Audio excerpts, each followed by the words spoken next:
Welcome. This is week 4 of the Painless program. After this week, you will have the information and tools that you need to feel more comfortable.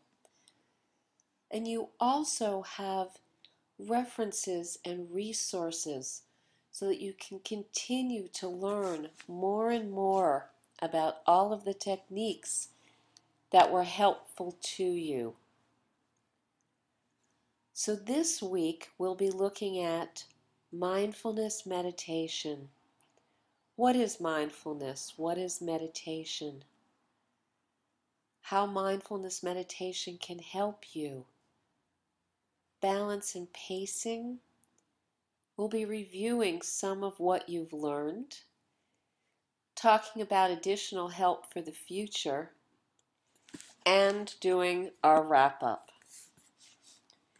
In the assignments, I will guide you to develop a personalized treatment plan just for you for increasing your comfort.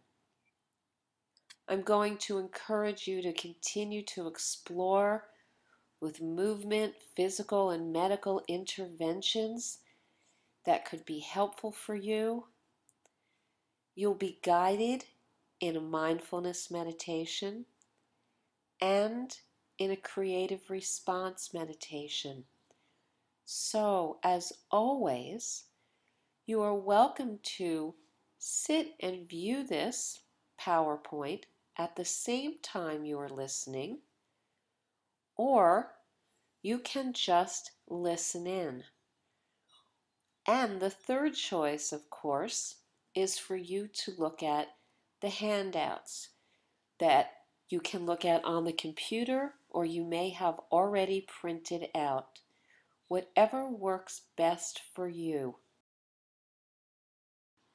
So let's take a look at mindfulness. And you may already know a bit about mindfulness, and this might be a review for you. And that's a wonderful thing. You can just relax and take it in and see maybe if I might be saying things you've never heard before, or just reminding you of something you already knew.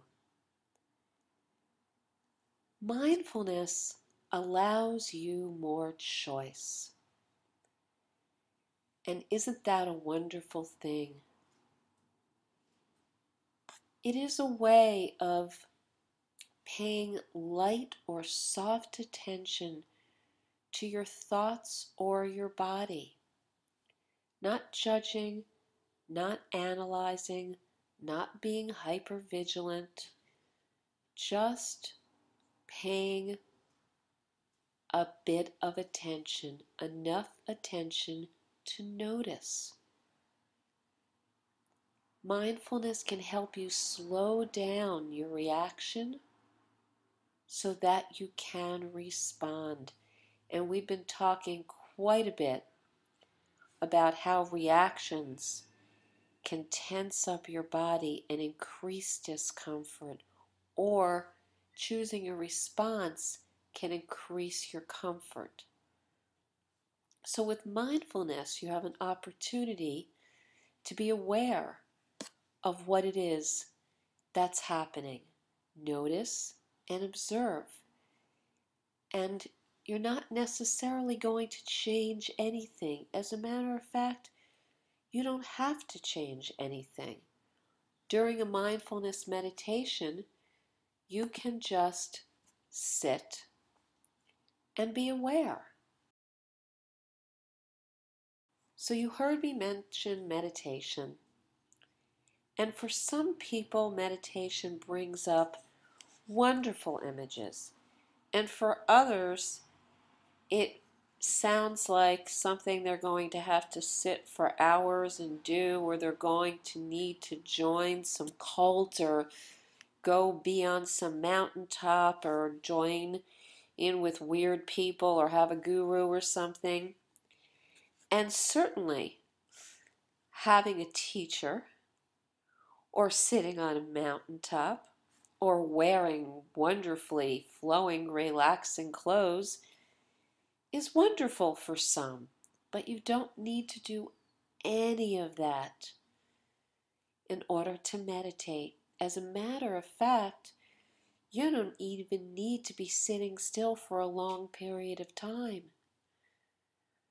There are so many different types of meditation, and there are so many resources for meditation. I will give you a few, but there's endless resources for meditation and many different meditation centers around. And you need to find the one that works best for you. Meditation is a practice of focusing your mind so that you can bring calm and clarity. It gives you an opportunity to be present without thinking about anything, categorizing or naming, or any of the things that our mind does all the time. So often we're in the past, we're in the future. We're rarely right here, this moment, in this second. And that's what meditation helps you to do. It's a way of filtering out distractions so that you can have moments even when your mind is calm, alert, but free of thoughts. Most meditation is very safe and very helpful. So if you are drawn to this, I will encourage you to look into a meditation that might be around you, and you can read about it, or you can go meet somebody that has something to do with it, or maybe even the teacher. And if it feels safe and it feels comfortable, then that's wonderful for you. Some meditations are associated with different religions, and other meditations are not associated with any religious or spiritual belief at all. It's simply a way to focus your mind. Some meditation you'll find in religious centers, and other meditation classes might be in hospitals or community centers. So there's many, many different types. So why am I telling you about this? How can mindfulness meditation help you? Well, mindfulness meditation, and this has been really brought about and popularized and brought into consciousness by Jon Kabat-Zinn, who has written a tremendous amount about it and trained many, many people. And there's a technique called mindfulness-based stress reduction that's very helpful for pain reduction. And you'll have some references and resources for that. You can get a lot more information. But mindfulness meditation can increase comfort and a sense of well-being. It decreases stress. Most people find that meditation of any sort, or mindfulness meditation, increases your ability to sleep well. And because you are giving your mind a break from the chitter-chatter that constantly happens, that might be happening right now as you evaluate whether or not you agree or disagree with what I'm saying, if we can stop that chitter-chatter for even moments at a time, it gives our brain a little break, increases our cognitive ability, makes us a bit sharper or a lot sharper.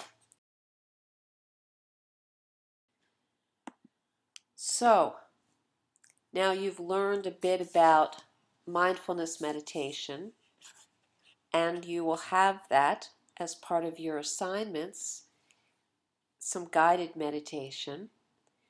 But I want to talk to you a bit about balance and pacing. And this is the last part of education for this program. But it's a very, very important part. Utilizing balance and pacing is a key to living well with MS, and it's a key to increasing your comfort. Because balance is the middle ground between too much and not enough. We've talked quite a bit about different coping skills, and we've talked about avoiding as a helpful coping skill or a not so helpful coping skill. And balance helps you to understand whether you might be overdoing something or avoiding doing something. Your painless log will help you understand what is overdoing for you and what is avoiding. So with balance, you get to participate in life, not avoid life, but not participate to the point where you're causing yourself discomfort. I've been encouraging you to try new things, to experiment, to do the assignments numerous times, to even get more information.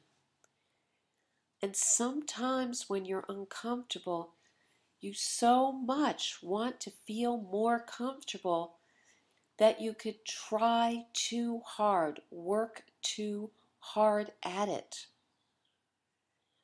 And often that can result in a exhaustion, a giving up.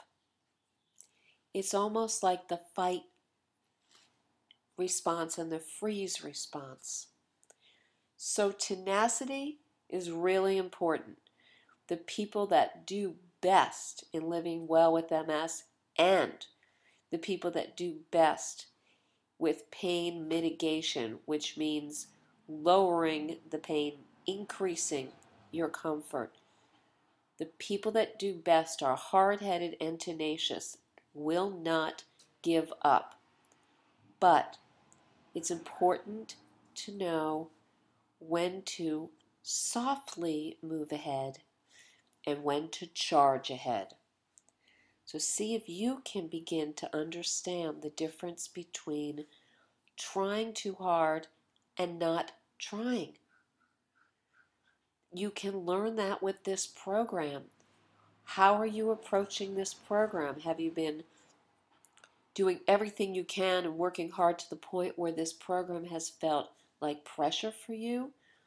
Or have you spent time saying, oh, that's not going to help, or I'm too tired to do that, and not taking advantage of it? Somewhere in the middle is the balance. Somewhere in the middle is what will be most helpful for you.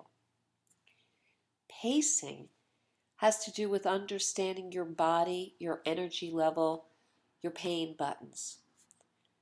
You always want to stop before it hurts, before you're exhausted.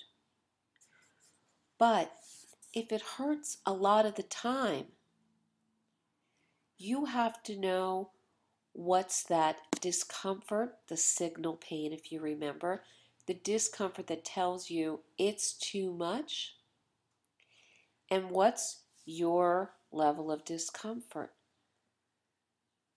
So once again, the pacing. Try it more slowly. Try a little at a time. If you want to start a new thing, if you want to learn meditation, saying, I'm going to sit and meditate for 45 minutes a day in the very beginning may exhaust you. Saying, let me try 5 or 10 and see how that goes is about pacing, understanding your body, your energy level, what you can do, and what's too much. So we're going to go from here to the review.